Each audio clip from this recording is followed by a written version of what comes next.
Anda sudah dengarkan pemirsa, gara-gara hutang piutang, kemudian juga hubungan sejenis dan juga sakit hati. Ini membuat 3 orang wanita, Sainah, Emi, dan Rahmi menjadi gelap mata dan tega melakukan yang ataupun juga sesuatu yang begitu brutal, membunuh seorang bocah berusia 5 tahun bernama Agila. Bahkan kita bisa lihat nanti bagaimana kemudian atau apa yang dilakukan oleh para eksekutor ini untuk menghilangkan nyawa dari bocah berusia 5 tahun ini. Dipukul dengan shock breaker, kemudian juga dililit lakban dan juga berbagai tindakan keji lainnya. Apa yang menjadi motifnya dan benarkah kemudian ini sudah direncanakan sepanjang 1 bulan sebelum kejadian. Tapi kemudian ada perubahan target yang awalnya targetnya adalah ibu korban kemudian menjadi korban ataupun juga adalah almarhumah Agila. Nah, kita akan berbincang panjang mengenai hal ini. Sudah hadir di samping saya pemerhati anak yaitu Mbak Retno Listiarti. Assalamualaikum warahmatullahi wabarakatuh. Waalaikumsalam, selamat malam. Apa kabar Mbak? Alhamdulillah baik.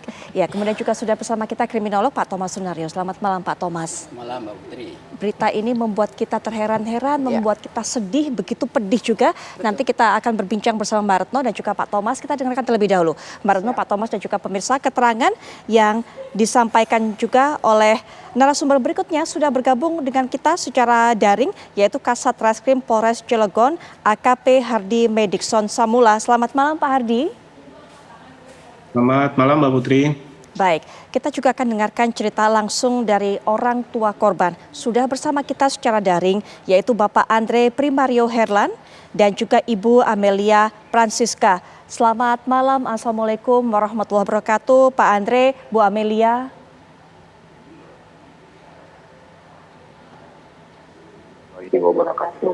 Baik, Pak Andre, Bu Amelia, kami mengucapkan turut berduka cita sedalam-dalamnya atas kepergian dari Ananda tercinta Agila dan juga apa ataupun juga musibah yang menimpa keluarga dari Pak Andre dan juga Ibu Amelia. Mohon berkenan juga Ibu Amelia, bukan kami ingin membangkitkan kenangan buruk tersebut, tapi bisa berbagi cerita dengan kami menjadi pelajaran juga tentunya bagi masyarakat yang saat ini bisa menyaksikan. Bu Amelia, sebenarnya bagaimana Bu Amelia kedekatan hubungannya dengan 3 orang perempuan ini yang menjadi pelaku, Sainah, Emi, dan juga Rahmi? Nah, jadi saya itu dekat sama 3 pelaku ini itu karena kenalnya di Bimba. Jadi anak saya kan sekolah di Bimba ya. Jadi anaknya Sainah ini yang bernama Fadil itu dan sekolahnya sama dengan anak saya di Bimba. Jadi satu kelas. Dari situ saya udah mulai dekat sama dia karena kan memang karena satu sekolah ya. Nah, setelah itu saya dekat itu tidak ada apa-apa ya, masih baik-baik saja, berjalan baik-baik saja. Saya dekat juga di bulan kurang lebih itu pas bulan puasa tahun ini. Puasa tadi saya baru dekat dengan mereka, Bu Sainah dan si Rahmi. Tapi kalau si Emi ini saya belum kenal. Ya, jadi saya kenalnya ini dengan Sainah dan Rahmi di sekolah Biba anak saya. Nah, terus berjalannya waktu, saya dekat dengan keluarga mereka, anak saya pun juga akrab dengan anaknya, si Fadil itu. Tidak ada kecurigaan sama sekali ya, tidak ada kecurigaan sama sekali. Nah, waktu itu saya pernah diundang ke acara santunan anak yatim di rumahnya Sainah Rahmi ini. Dan kebetulan memang ada si Emi di situ, ada Emi juga. Tapi saya belum kenal dengan Emi, kenal dengan Emi. Hanya saya sudah pernah melihat dia di situ.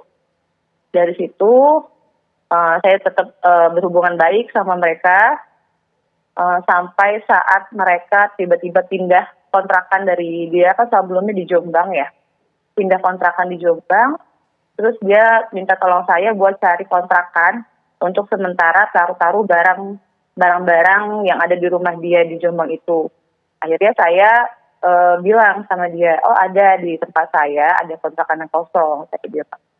Nah di situ, oh yaudah kata dia nggak apa-apa, untuk naruh barang aja sementara sambil cari rumah untuk mereka tinggal. Nah sambil mereka mencari rumah untuk tempat tinggal itu sekitar ada sebulan mereka nginep di tempat kontrakan yang di taruh-taruh barang itu kan, dekat kontrakan saya. Nah sudah itu kita tidak ada masalah apa-apa, masih berjalan baik-baik saja. Terus dia nggak ada yang kayak seperti minta tolong pinjam uang belum ada di situ. Nah Setelah itu dia sudah dapat kontrakan yang baru di di Gria Melodi dekat Pasar Kelapa situ di Jalan Amatir itu. Barulah sebagian barangnya itu dipindahkan ke rumah dia, ke rumah kontrakannya dia yang baru.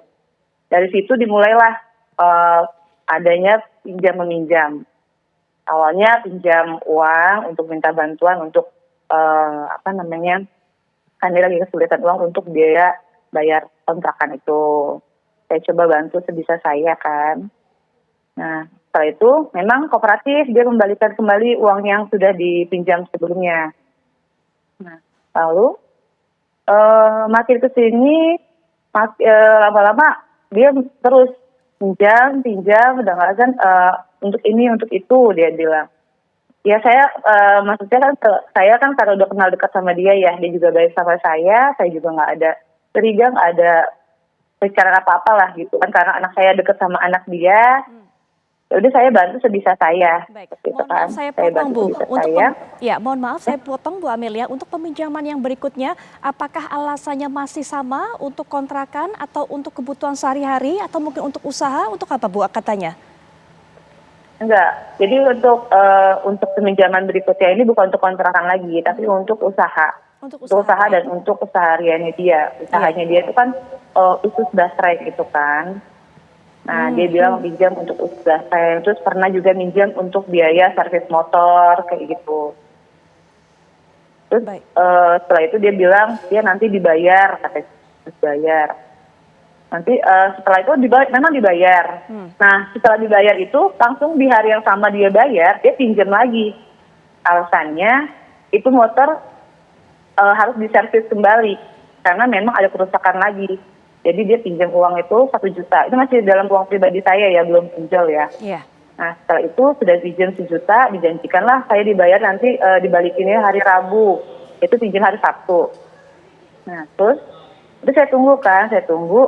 Rabu tidak dikembalikan, malah dia pinjam lagi. Alasannya itu untuk kalau nggak salah dia itu untuk sehari-hari sama untuk tetap usaha bahasa gitu. Nah, nanti dia bilang akan dikembalikan. Coba saat pinjam, saya bilang saya udah nggak ada uang. Coba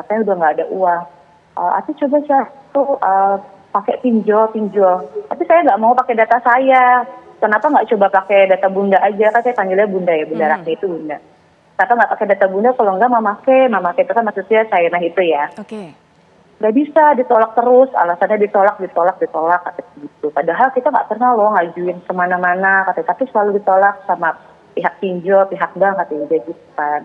Terus ya, tapi saya nggak berani. Kalau untuk pinjol kan nama saya nanti kalau misalkan nggak dibayar, saya yang dikejar-kejar sama debt collector, kan bilang gitu. Lalu ya udah nggak apa-apa, nanti pasti dibayar kok, dia bilang gitu. Udah nggak banyak katanya gitu. Akhirnya saya mengiyakan. Akhirnya saya cari-cari pinjol gitu kan. Terus 1 pinjol, cair langsung. Saya kasih ke dia kan. Berapa Bu besarnya Bu itu? Itu yang pertama itu sekitar, kalau nggak salah yang 5 juta itu. 5 juta. Yang meminjam uang selalu Saenah, Rahmi atau dua-duanya bergantian Bu? Awalnya Rahmi yang menyuruh saya. Untuk melakukan pinjaman online itu dengan data saya. Coba aja Mel, katanya gitu. Coba aja dulu itu pakai pinjol. Kali aja kan, kamu kan udah sering tuh katanya. Kamu udah sering kan biasanya pakai pinjol-pinjol gitu kan. Maksudnya kayak di Shopee, di Lazada kayak gitu kan. Ya. Ya udah saya bilang gitu. Terus si saya nanya ikut-ikutan. Iya Mak, ya tolong sih Mak. Dia kan manggil saya Mak gitu. Iya Mak, tolong bantu gitu kan. Udah saya bantu. Cuman di sini kalau untuk masalah pinjol-pinjolan ini yang lebih intens ngomong untuk saya disuruh pinjol-pinjolnya Rahmi. Baik. Saya disuruh, iya ini tolong Bunda nih. Jadi yang lebih intens ngomong harus saya yang pakai data saya itu si Rahmi. Pokoknya gimana caranya saya harus dapat itu pinjol harus cair. Baik. Gitu. Dan Ibu merelakan data Ibu dipakai oleh Rahmi ataupun juga Saenah ini? Iya, karena kan dia menjanjikan, nanti kan mau pakai si Saenah ini, maksudnya ada jual tanah sama jual rumah di kampung katanya. Nanti hari ini tanggal berapa gitu, nanti dikembaliin katanya. Udah kamu gak usah takut, pokoknya mah pasti dibayar sama bunda mah katanya gitu. Ya saya jadi kan, ayo udah karena kan sebelumnya kan sudah pernah kayak gitu ya, pinjam uang langsung dibayar gitu kan, bener gitu kooperatif. Jadi saya nggak ada pikiran, ayo nggak mau gitu kan. Jadi ya udah saya ajuin lagi tuh pinjaman berikutnya kan, pinjaman berikutnya dia minta. Ya gimana Mbak? Sampai total berapa Ya, kali dia pinjaman minta online, Bu? banyak. Jadi untuk dana ya, untuk pinjaman yang dana itu sekitar 9 aplikasi pinjol. 9 aplikasi pinjol. Total pinjamannya, Bu, Ya. yang menggunakan identitas Ibu? Ini kita gabung dari, jadi ada pay letter juga ya, ada pay letter. Jadi dia minta, nah tolong dong, Bunda mau, waktu itu bilang, Bunda mau HP ini, tolong ya nanti dicicil aja bayarnya gitu. Saya pakai pay letter. Terus Bunda mau tab Android, dia bilang gitu. Pakai itu aja, dicicil aja bayarnya, begitu kan. Terus ya udah akhirnya itu saya total kemarin itu yang pinjolnya aja ya sekitar berapa ya, 75 banyak 50-an lah, 50 jutaan. 50 juta. Kalau di total akumulasi semua, Baik. ya pay letter dengan pinjam, dengan dananya itu. Iya. Dan mereka tidak pernah melakukan penyicilan sehingga Ibu menagih mereka? Nah, sempat gini, dia bilang kemarin beberapa minggu sebelum kejadian, jadi Rahmi ini bilang sama saya, itu memakai si Saina ini mau pulang kampung, mau ngambil uang hasil jual rumah sama jual tanah dia di sana. Nah jadi kan udah kamu pokoknya nanti Mama Ke dapat uang, langsung ditransfer ke kamu nanti 100 katanya 1 juta, maksudnya 1 juta. Nanti kamu buat lunasin dulu tuh semua utang-utang pinjol Bunda sama Mama Ke, nanti sisanya kamu pegang aja dulu. Nanti kamu Mama Ke ambil lagi karena ATM-nya Sainah ini lagi bermasalah jadi ada yang nyadap gitu, maksudnya ada yang ngambil uangnya dia di ATM-nya dia gitu, tiba-tiba hilang uang ATM-nya dia, jadi dia nggak bisa menggunakan ATM itu lagi. Baik. Dan Bu Amelia selalu kemudian menegaskan juga kepada mereka untuk menagih terus atau seperti apa? Karena sudah mendapatkan janji itu, masih terus menagih? Iya, tetap terus menagih karena kan di pinjol itu ada tanggal-tanggal jatuh temponya. Saya selalu bilang sebelum tanggal jatuh tempo itu, Bun, tolong Bun, ini nanti tanggal 20 misal, tanggal 20 ini udah jatuh tempo ya aplikasi si A, B, C, seperti itu kan. Tolong dibayar ya, karena aku nggak ada uang lagi buat ngalangin. Iya, udah kamu tenang aja, nggak bakal telat, dia bilang gitu kan. Bu Amel pernah didatangi oleh para penagih? Syukur alhamdulillah belum. Baik, itu motif yang pertama. Kami juga ingin mengetahui Ibu, untuk motif berikutnya juga yang dikatakan oleh Emi, yang juga dikatakan oleh Sainah bahwa Ibu sering juga memarahi anak mereka. Apakah betul Ibu? Jadi gini, kalau dibilang sering memarahi tidak pernah ya. Jadi setiap saya sama anak saya main ke rumah si Sainah Rahmi ini, itu kan memang namanya anak-anak ya bermain. Jadi di sini kan si Fadil ini kan usianya 7 tahun, lebih tua 2 tahun dari Akila kan. Dan badannya pun lebih besar dari Akila. Jadi mereka tuh kadang suka berantem. Jadi saya tegur lah anak itu kan si Fadil. Jangan kayak gitu ya Dil, itu kecilnya masih kecil, tak bilang gitu. Kalau main yang bener, jangan berantem, tak bilang gitu. Saya marahin Fadil pun, saya juga marahin Akila. Saya ngasih tahu ya kan, saya kasih tahu Akila juga. Jadi saya bukan harus nggak marahin Fadil doang, saya juga marahin ke anak saya gitu. Jadi biar jangan berantem, main tuh bareng-bareng, jangan nakal. Kalau nakal mending nggak usah main, tak bilang gitu kan. Termasuk juga kayak dengan gitu aja, anak nggak pernah yang saya bentak-bentak atau gimana. Baik, tidak pernah memarahi Fadil yang merupakan anak dari pelaku Sainah. Pernah juga Ibu mungkin memperingatkan atau mungkin menegur anak dari pelaku Emi?